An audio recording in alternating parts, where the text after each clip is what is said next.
Cinema शौकीन सबका स्वागत करता है। आज हम बात करने वाले हैं डेज ऑफ द थंडर के बारे में। ये कहानी है खतरनाक रेसर की, जो जब रेस ट्रैक पे होता है तब पूरी दुनिया डरी हुई होती है, क्योंकि किसी को पता नहीं कि आदमी क्या करेगा। कहानी की शुरुआत होती है और हमारे सामने एक रेस ट्रैक का दृश्य आता है। तब हमें पता लगता है कि अभी डेटोना 500 का रेस चल रहा है। यहाँ पर दुनिया के सबसे बेहतरीन रेसर्स आए हुए हैं। यहीं पर हम दो रेसर्स को देखते हैं जिन्हें सबसे बड़ा राइवल माना जाता है, जिनका नाम है रॉडी बर्न्स और एल्डो बेनेडिटी। सारे के सारे ऑडियंस चिल्ला रहे हैं कि जल्दी रेस शुरू हो। सबको रेस के लिए बहुत ही ज्यादा एक्साइटमेंट है। सारे के सारे ड्राइवर्स अपने अपने कार्स में बैठ जाते हैं और रेस की शुरुआत हो जाती है। सब एक दूसरे को हराने के चक्कर में लगे हुए हैं। रॉडी बिल्कुल भी वक्त जाया नहीं करता। वो एक ड्राइवर के कार में टक्कर मारता है और उसकी कार ट्रैक से नीचे उतर जाती है। तभी हमारे सामने कैरोलिना शहर का दृश्य आता है। यहाँ पर रेडियो से हमें पता लगता है कि हाल ही में एक रेसर की मौत हुई है। टीम नाम का आदमी आता है खेत के बीचों बीच। यहीं पर हम हैरी नाम के आदमी को देखते हैं जो खेती कर रहा है। तब हमें पता लगता है कि हैरी पहले एक बेहतरीन इंजीनियर हुआ करता था। उसने सबसे बेहतरीन रेसिंग कार्स बनाए हुए हैं। टीम उससे कहता है कि मैं चाहता हूँ कि तुम एक और कार बनाओ। हैरी हंस करके कहता है कि अगर मैंने कार बनाया तो उसमें कोई भी ड्राइवर बैठना नहीं चाहेगा। क्या तुम्हारे पास ड्राइवर है? टीम कहता है कि तुम कार बनाओ, ड्राइवर मैं लेकर के आऊंगा। तब हैरी कहता है यानी अभी तक तुम्हारे दिमाग में कोई भी ड्राइवर नहीं है। मुझे नहीं लगता कि मुझे आना चाहिए, मैं अब रिटायर हो चुका हूँ। तब टीम गुस्सा हो जाता है और कहता है कि तुम रिटायर नहीं हुए थे, तुम बस रेस छोड़ करके आ गए थे क्योंकि तुमने जो गाड़ी बनाई थी उसमें दिक्कत आ गई और उसकी इन्वेस्टिगेशन चलने लगी। तुम्हारे अंदर अभी भी वो काबिलियत है। मैं पहले ही एसोसिएशन से बात कर चुका हूँ। अगर तुमने वापसी की तो बिना मतलब का कोई भी इन्वेस्टिगेशन नहीं करेंगे। जिस इन्वेस्टिगेशन को इतने समय से खींच रहे हैं, तुम बस वापस आ जाओ। तब हैरी मान जाता है। कुछ देर के बाद ये लोग चले आते हैं रेस ट्रैक पे। हैरी देखता है कि एक कार रेस ट्रैक पे भाग रही है। थोड़ी देर के बाद वो कार आकर के इनके पास रुकती है और रॉडी बाहर निकलता है। हैरी कहता है कि क्या यही हमारा ड्राइवर है? टीम कहता है कि नहीं, हमारा ड्राइवर आने वाला है, हम बस रॉडी की कार लेने वाले हैं। तब रॉडी कहता है कि आखिर तुम्हारा ड्राइवर है कौन? तभी बाइक पर सवार होकर के यहाँ पर एक आदमी आता है जिसका नाम है कोल ट्रिकल। हैरी उसे देखने के बाद कहता है कि तुम पहले क्या करते थे? टीम बताता है कि पहले वो ओपन कार की रेसिंग करता था। उसने आज से पहले कभी भी नेस्कार में पार्टिसिपेट नहीं किया है। हैरी इस बात को समझ नहीं पाता और वो कोल से पूछता है कि आखिर तुम नेस्कार के बारे में क्या जानते हो? कोल कहता है कि जितनी भी चीजें मैंने टीवी पे देखी हैं बस उतना ही जानता हूँ। तब हैरी सोच में पड़ जाता है। उसे अब शक हो रहा है इस आदमी पे। वो टीम की तरफ देखता है और कहता है कि ये गाड़ी हमने रॉडी से ली है। अगर गाड़ी को कुछ भी हुआ तो रॉडी हमें नहीं छोड़ेगा। ये उसकी फेवरेट कार है और हम इस लड़के को नहीं दे सकते ये कार चलाने के लिए। इसे कुछ भी पता नहीं है। टीम कहता है कि मैंने रेस ट्रैक को लेने के लिए बहुत पैसे भरे हैं, हमें इसे ट्राई तो करना ही पड़ेगा, मुझ पे भरोसा रखो। तब हैरी एक लंबी सांस लेता है और कोल को समझाने लगता है कि आखिर उसे कैसे हैंडल करना है। कोल एकदम शांत है, उसे किसी चीज से कोई फर्क नहीं पड़ रहा। वो कार को चारों तरफ से देखता है और अंदर बैठ जाता है। ये लोग उसे गाइड करने लगते हैं और वो चलाना शुरू करता है। जब वो रेस ट्रैक पे गाड़ी भगाता है तब सारे लोग इस चीज को देख करके दंग रह जाते हैं कि वो अंदर से कितना शांत है और कितने स्मूथ तरीके से ड्राइव कर रहा है। एक वक्त के बाद वो लोग देखते हैं कि जितने भी लोग आज प्रैक्टिस के लिए आए थे उन सबसे अच्छा परफॉर्म किया है कोल ने। वो जैसे ही आकर के कार को रोकता है, बक नाम का आदमी आकर के मिलता है उससे। तब कोल आता है हैरी के पास। हैरी कहता है कि तुम एक बहुत ही शानदार ड्राइवर लगते हो। तुम जब ओपन रेसिंग कर रहे थे फिर तुमने नेस्का के लिए अपना मन कैसे बनाया? कोल कहता है कि मेरे पास कार नहीं है और ओपन कार्स के लिए एक अच्छी कार होनी बहुत ही ज्यादा जरूरी है। आपकी गाड़ी जितनी अच्छी है आप उतने ही अच्छे रेसर बनोगे। हैरी कहता है लेकिन डेटोना में चीज अलग है। डेटोना में जैसा ड्राइवर है कार भी वैसा ही परफॉर्म करती है। अब हैरी को कहीं ना कहीं भरोसा हो गया है कोल पे। वो लग जाता है अपने काम पे। उसे डेटोना की सबसे बेहतरीन कार बनानी है। वो जब अपने काम में लगा होता है तो बक भी उसके पास आता है। ये दोनों मिलकर के एक बेहतरीन कार बनाते हैं और अब कार तैयार है, वो भी चमचमाती हुई। कोल आकर के उसमें बैठ जाता है और रेस की शुरुआत हो जाती है। मगर रॉडी की हमेशा से ही नजर कोल पर थी। वो कोल को अपना कंपटीटर समझ रहा है। जब ये लोग ट्रैक पे होते हैं तब वो कोल को ट्रैक से उतारने लगता है। इस चीज को देखने के बाद हैरी को बहुत ही ज्यादा गुस्सा आता है कि रॉडी ऐसा क्यों कर रहा है। बहुत देर तक इनके बीच ऐसे ही रेस ट्रैक पे अनबन चलती रहती है। थोड़े समय के लिए कोल ट्रैक से बाहर भी हो जाता है लेकिन वो फिर से वापस आता है। लेकिन इसी बीच बाकी दो रेसर्स बाहर हो जाते हैं। रॉडी फिर से परेशान कर रहा है कोल को। कोल की हालत खराब होने लगती है क्योंकि वो अलग तरीके का रेसर है और वो किसी नियम को समझना नहीं चाहता। मगर रॉडी बार बार उसके साथ खेलता है अपने एक्सपीरियंस से। एक वक्त के बाद जब वो अपनी गाड़ी रोकने वाला होता है तो कोल की गाड़ी भी क्रैश कर जाती है, जिसे देखने के बाद हैरी बहुत ही ज्यादा गुस्से में है। मगर ये लोग दोबारा रेस करते हैं और फिर से कोल की वही हालत होती है। रॉडी ने उसे पूरे वक्त परेशान करके रखा है। रेस खत्म होने के बाद इनकी मीटिंग होती है और टीम सबको समझाता है कि अब किसको क्या करना है। टीम सबको ये कहता है कि कोल के लिए हमें स्पॉन्सर चाहिए और वो स्पॉन्सर तभी आएगा जब हम अच्छा परफॉर्म करेंगे। लास्ट रेस जैसी हुई है देख करके सारे लोग दंग रह गए हैं। उन्हें ऐसा लग रहा है कि कोई बच्चा लड़ रहा है रेस ट्रैक पे। तब कोल पहुंचता है हैरी के पास। ये दोनों बात कर रहे होते हैं। यहाँ पे टीम भी आता है लेकिन बातों ही बातों में ये बात आर्गुमेंट में बदल जाती है। हैरी उसे टेक्निकल चीजें समझाने की कोशिश कर रहा है कि आखिर टायर से यहाँ पे कैसे काम करते हैं। लेकिन एक वक्त के बाद वो ऑफेंड कर देता है कोल को। तब कोल हैरी को कहता है अगर तुम्हें इतनी चीजें पता है तो तुम खुद ही ड्राइव क्यों नहीं करते। इतना कह के वो चला जाता है। हैरी को पता है कि कोल एक अच्छा ड्राइवर है मगर उसके बेसिक्स खराब हैं, उन्हें बस ठीक करने की जरूरत है। टीम उसे आकर के कहता है कि तुम लोगों को एक साथ मिल करके काम करना पड़ेगा क्योंकि मुझे स्पॉन्सर चाहिए, तभी मैं इस रेस को पूरा करवा सकता हूँ। तो अब जाओ और जाकर के उससे बात करो। हैरी आता है कोल से बात करने के लिए और उससे कहता है कि तुम्हें क्या दिक्कत है मुझे बताओ। कोल कहता है कि उसे अपने तरीके से रेस करना है। हैरी कहता है कि ठीक है, तुम्हें जैसे करना है वैसे करो, लेकिन मेरे कार को एक बार भी नुकसान नहीं होना चाहिए। कोल कहता है तब अपने कार को तुम अपग्रेड करो। हैरी कहता है कि मुझे एक एक चीज बताओ कि तुम्हें क्या अपग्रेड चाहिए। तब कोल पूरी बात बताता है और कहता है कि मुझे इस रेस के बारे में कुछ भी पता नहीं है। मुझे पता है कि मैं गाड़ी को भगा सकता हूँ, जितना तेज चाहूँ उतना तेज, मगर जब बात इस रेस की आती है तब मैं क्लूलेस हो जाता हूँ। मुझे बाकी टेक्निकल चीजें बिल्कुल भी पता नहीं है कि बीच में क्या हो रहा है। इन बातों को सुनने के बाद अब हैरी को असली दिक्कत पता लग जाती है। वो कोल को कहता है कि अगले दिन आकर के मुझसे ट्रैक पे मिलो। वो एक नई गाड़ी तैयार करता है और उससे रेस करवाने लगता है। रेस के बीच बीच में वो बताता है कि डेटोना जैसे रेस की सबसे खास बात होती है तुम्हारे कार के टायर्स, बस उन्हें देखो। अगर तुम्हारे टायर्स तुम्हारे साथ हैं तो तुम्हें जीतने से कोई नहीं रोक सकता। वो एक के बाद एक इंजन के बारे में भी चीजें बताता है और अब टीम को भी बातें समझ में आ रही है कि आखिर इनके बीच क्या दिक्कतें थी। कोल अब अच्छा करने लगा है। अब ये लोग पहुंच जाते हैं कैरोलिना अपने अगले रेस के लिए। हैरी उसे समझाता है और कहता है कि अभी भी हमें रॉडी को हराना है क्योंकि तुम जिस जगह पे हो तुम्हें अच्छा करना पड़ेगा, तभी तुम आगे के लिए क्वालिफाई कर पाओगे। रेस की शुरुआत हो जाती है। हैरी पूरे वक्त उससे बात कर रहा है कि आखिर किस तरीके से गाड़ी चलानी है इस बार कोल को, और कोल भी उसकी बातों को सुन रहा है और वैसे ही चला रहा है। एक वक्त के बाद हैरी कोल को कहता है कि तुम बहुत ही तेज जा रहे हो। तब कोल कहता है कि नहीं, बाकी लोग स्लो जा रहे हैं। हैरी कहता है कि ठीक है, तुम इसी स्पीड पे जा सकते हो, तुम्हें ऐसे ही 10 लैप्स को और पूरा करना है, फिर हम क्वालिफाई कर जाएंगे। अब देखते ही देखते कोल एक एक करके सबको पीछे छोड़ने लगता है। वो सेकंड पे आ चुका है, उसके आगे सिर्फ रॉडी है। तब रॉडी उसे फिर से परेशान करना शुरू कर देता है। वो बार बार उसकी गाड़ी में टक्कर मार रहा है, लेकिन इस बार कोल भी तैयार है। वो भी अपना दिमाग लगाता है और रॉडी की कार को कर देता है ट्रैक से बाहर। वो बहुत खुश है, लेकिन इन्हें फिर से बीच में रुकना पड़ता है टायर्स के लिए। और दोबारा जब रॉडी वापसी करता है तब वो फिर से आगे चला जाता है उससे। एक बार फिर से कोशिश करता है कोल की उसे पीछे कर दे, मगर हैरी उसे समझाता है और कहता है कि तुम बिल्कुल सही पेस पे जा रहे हो, अभी भी बहुत सारे लैप्स बचे हुए हैं, तुम ऐसे ही चलते रहो, तुम ही इस रेस को जीतोगे क्योंकि मैंने तुम्हारी कार में स्पेशल टायर्स लगाए हैं, जैसे टायर्स किसी के कार में नहीं है, तो बस चलते रहो। इन बातों को सुनने के बाद कोल शांत हो जाता है। रॉडी बार बार उसके कार में टक्कर मार रहा है, मगर वो बिल्कुल रिएक्ट नहीं कर रहा जैसा उसे हैरी ने बोला था। एक वक्त के बाद उसे हैरी इशारा करता है कि अब वो आगे निकल सकता है। तब कोल आगे निकलता है और उसे कोई नहीं छू पाता, वो नंबर 1 आता है। इस चीज को देखने के बाद अब सब लोग खुशियां मनाने लगते हैं। जैसे ही कोल वापस आता है, मीडिया वाले भी चले आते हैं उसके पास और उसे कहते हैं कि लास्ट मोमेंट पे आपने क्या स्ट्रेटेजी लगाई थी कि आप इस रेस को जीत गए। तब वो कहता है क्योंकि मेरी कार में स्पेशल टायर्स लगाए गए थे। इन बातों को सुनने के बाद हैरी कहता है कि ये बस एक मजाक था। तब कोल को एहसास होता है कि हैरी ने यह बात झूठ बोली थी, स्पेशल टायर्स जैसा कुछ होता ही नहीं है। शुरू में कोल को इस बात को सुन के बहुत गुस्सा आता है क्योंकि सारे लोग हंस रहे हैं कि उन लोगों ने उसे बेवकूफ बनाया। तभी टीम इन्हें आकर के बताता है कि उन्हें स्पॉन्सर मिल चुका है, सारी चीजें अब इनके मुताबिक हो रही है। टीम ये भी कहता है कि मुझे लगता है कि डेटोना 500 हम ही जीतेंगे। अब अगले रेस के लिए ये लोग जा रहे हैं। तब कोल पहली बार बात करता है अपने पास्ट के बारे में हैरी से कि उसने एक कंपनी में पैसे लगाए थे उसके सेल्स को बढ़ाने के लिए, मगर वो कंपनी फ्रॉड निकली। उसके बाद इन्वेस्टिगेशन शुरू हो गया। तब कोल से उसकी गाड़ी छीन ली गई। कोल कहता है कि सबसे दुख की बात यह है कि वो कंपनी मेरे पापा की थी। उसके बाद से लोगों ने मुझ पर भरोसा करना बंद कर दिया, तब से मैं भी लोगों पर भरोसा नहीं करता। मगर हैरी उसकी बातों को सुन करके कहता है कि मुझे तुम पे भरोसा है। ये लोग हंसते हैं और एक साथ ऐसे ही एंजॉय करते हैं। तब बातों ही बातों में कोल को पता लगता है कि थोड़े समय पहले जिस रेसर की मौत हुई थी वो बक के पिता थे। तभी इनकी गाड़ी को कुछ पुलिस वाले रोकते हैं और कहते हैं कि तुम लोग शराब एक जगह से दूसरी जगह लेकर के जा रहे हो। मगर यहीं पर एक लेडी पुलिस वाली होती है जो कोल पे फिदा हो जाती है। इस चीज को देखने के बाद सारे लोग मजाक बनाते हैं कोल का और उसे कहते हैं कि अब तुम्हें ही हमें इस सिचुएशन से निकालना पड़ेगा। कोल करीब जाने लगता है उस लड़की के। अगले दिन फिर से रेस की शुरुआत होती है। सबसे पहले अनाउंसमेंट होती है कि सबके फेवरेट प्लेयर आने वाले हैं। तब रॉडी आगे आता है। तभी वो देखता है कि रॉडी का नहीं बल्कि कोल का नाम लिया जा रहा है। कोल सबको ऑटोग्राफ देता है। ये चीज रॉडी को बिल्कुल भी पसंद नहीं आती। जैसे ही रेस की शुरुआत होती है वो टूट करके पड़ता है कोल पे, उसे बार बार ट्रैक से बाहर करने के लिए। हैरी कोल को कहता है कि शांत रहना, रॉडी यही चाहता है कि तुम गुस्से में कुछ करो और वो तुम्हें बाहर कर दे। लेकिन इस बार अब कोल भी शांत नहीं बैठने वाला। वो उसके हर एक झटके का मुंह तोड़ जवाब देता है। इस बार रॉडी उस पर भारी नहीं पड़ पा रहा। तभी बीच में 4 कार क्रैश हो जाते हैं जिससे बहुत बड़ा कियोस होता है। लेकिन कोल और रूडी दोनों कियोस से बाहर निकल जाते हैं, मगर रूडी अभी भी भड़का हुआ है। आगे जाते ही वो ब्रेक लगा देता है और ना चाहते हुए भी अब कोल की गाड़ी आकर के टकरा जाती है उसकी गाड़ी से। ये क्रैश बहुत ही बड़ा था। तुरंत यहाँ पर हेलीकॉप्टर्स आते हैं और इन दोनों को लेकर के जाते हैं उपचार के लिए। रूडी बताता है कि वो ठीक है, मगर कोल की हालत खराब है। कोल अभी कुछ भी देख नहीं पा रहा। तब सीटी स्कैन करने के बाद वो लोग बताते हैं कि उसको अंदर से स्वेलिंग हुई है जिसकी वजह से वो नहीं देख पा रहा। वो हेलमेट के बारे में पूछते हैं कि उसके हेलमेट हेलमेट की क्या हालत है, यानी कि कोल के सर पे बहुत ही तेज चोट आई है। अब ये लोग इंतजार करने लगते हैं उसके ठीक होने का। कुछ समय के बाद उसे नजर आने लगता है। वो देखता है कि सारे लोग उसके अगल बगल ही हैं। वो हैरी से पूछता है कि आखिर ट्रैक पे हुआ क्या था, आखिरी समय में क्या हुआ, मुझे कुछ भी याद नहीं है। तब हैरी उससे कहता है कि तुम्हें याद भी नहीं करना चाहिए, वो बस एक एक्सीडेंट था, तुम एक ड्राइवर हो, ऐसी चीजों से आगे बढ़ो। तभी उसके पास अगले दिन एक डॉक्टर आती है जिसका नाम है क्लेयर। डॉक्टर को देखने के बाद कोल को लगता है कि फिर से उसकी टीम वाले मजाक कर रहे हैं, जैसा कि उन लोगों ने उस लड़की को पुलिस वाला बना करके भेजा था, जो लड़की उसके करीब आई। फिर वो नर्स के साथ भी फ्लर्ट करना शुरू कर देता है। उसे लगता है कि उसके साथी फिर से किसी लड़की को लेकर के आए हैं, मगर ये लड़की एक असली नर्स है।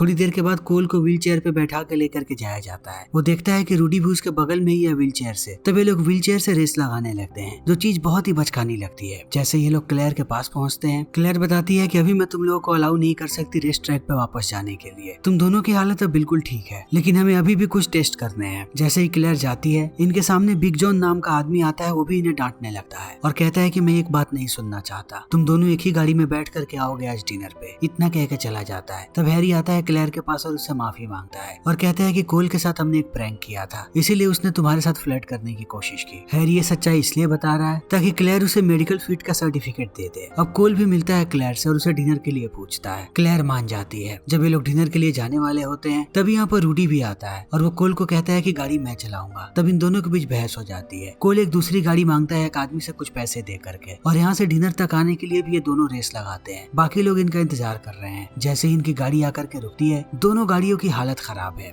अगले दिन हैरी कोल को बुलाता है और उसको मिलवाता है रस व्हीलर नाम के एक लड़के से। उसे कहता है कि अगर तुम्हें मेडिकली सर्टिफिकेट नहीं मिला तो ये लड़का तुम्हारी जगह रेस करेगा। तब कोल की हालत खराब होने लगती है। अगले दिन क्लेयर जैसे ही अपने घर पे जाती है, उसे चारों तरफ सिर्फ और सिर्फ फ्लावर्स नजर आते हैं। तभी उसे कोल कॉल करता है और कहता है कि मैं चाहता हूँ कि तुम कैरोलिना हो और वहाँ आकर के मेरे एग्जामिनेशन करो। क्लेयर भी पहुंच जाती है। एक बंद कमरे में वो उसका टेस्ट ले रही है। तब धीरे धीरे ये लोग करीब आने लगते हैं। बार बार कोल उसके करीब आने की कोशिश करता है, मगर क्लेयर वैसा नहीं करती। वो पूरा एग्जामिनेशन करती है और चली आती है बाहर। अब कोल पूरे तरीके से फिट है। कोल बाहर आकर के उसका शुक्रिया अदा करता है और माफी भी मांगता है। कहता है कि तुम जब मेरे करीब आ रही थी तब मैं अपने आप को नहीं रोक पाया। अब यहाँ पे क्लेयर भी अपने आप को नहीं रोक पाती और ये दोनों पहली बार इंटीमेट होते हैं। इंटीमेट होने के बाद कोल उसे रेस के नियम बताता है कि आखिर ये रेस काम कैसे करता है। अगले दिन क्लेयर जाती है रोडी का चेकअप करने के लिए। वो उसकी आंखों को देख करके कहती है कि क्या तुम पहले डॉक्टर के पास कभी नहीं गए थे? रोडी कहता है कि मेरे खानदान में ऐसा नहीं होता, जब तक कोई डेथ बेड पे ना हो वो नहीं जाता डॉक्टर के पास। इतना कहने के बाद वो बेहोश होकर के नीचे गिर जाता है। तब क्लेयर उसे उठाती है और कहती है कि तुम्हें अभी के अभी डेटोना हॉस्पिटल में भेजना पड़ेगा। लेकिन दूसरी तरफ कोल नहीं रुकने वाला। वो फिर से रेसिंग ट्रैक पे वापस आ जाता है, मगर जब भी वो रेस करता है उसे अजीब लगता है और एक के बाद एक कार में एक्सीडेंट्स होते रहते हैं, जिससे सारे लोग डरे हुए हैं। थोड़ी देर के बाद जब ब्रेक होता है तब यहाँ पर टीम आता है और टीम आकर के बात करता है हैरी से कि रस ने रूडी की जगह ली है और वो जीतने के लिए कुछ भी कर सकता है। हैरी कहता है कि रस समस्या नहीं है, समस्या कोल ही है, क्योंकि वो पहले की तरह ड्राइव नहीं कर पा रहा। अब दोबारा रेस की शुरुआत हो जाती है। तभी यहाँ पर क्लेयर भी आती है रेस को देखने के लिए, लेकिन अब कोल के पीछे रस लगा हुआ है। बार बार वो उसे परेशान कर रहा है और रेस ट्रैक से नीचे उतारने की कोशिश कर रहा है, जिस चीज को देखने के बाद सारे लोग गुस्से में हैं, क्योंकि ये दोनों एक ही टीम में है, जैसे रूडी और कोल हुआ करते थे। लेकिन वो नंबर 1 आना चाहता है ताकि चारों तरफ सिर्फ और सिर्फ उसका नाम हो। एक वक्त के बाद वो रास्ता ब्लॉक कर देता है कोल का कि कोल नंबर 1 ना आ सके और वो खुद नंबर 1 आ जाता है। सारे टीम वाले खुशियां मना रहे हैं कि इनकी टीम जीत गई, मगर अब कोल बहुत ही ज्यादा गुस्से में है। वो फिनिश लाइन के बाद जाकर के टक्कर मार देता है रस के कार में।